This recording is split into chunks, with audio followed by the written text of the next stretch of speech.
Dünyadakı epizotik vəziyyət barədə Ümumdünya Heyvan Sağlamlığı Təşkilatı tərəfindən daxil olmuş məlumatları təqdim edirəm.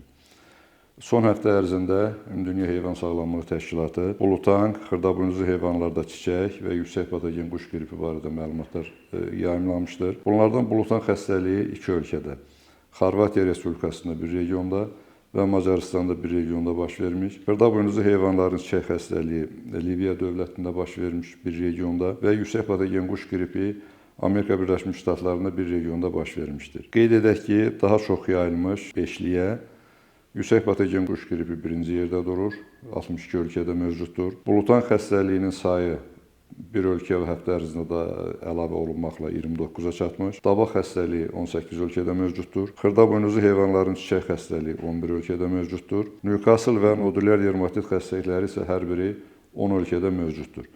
Qeyd edək ki, hazırda 15 xəstəlik üzrə 85 ölkəyə müvəqqəti məhdudiyyətlər qüvvədədir. Bildirim ki, bu məhdudiyyətlər Ümumdünya Heyvan Sağlamlığı Təşkilatından xəstəliyin aradan qaldırılması ilə əlaqədar növbəti məlumatlar daxil olana qədər davam edəcək.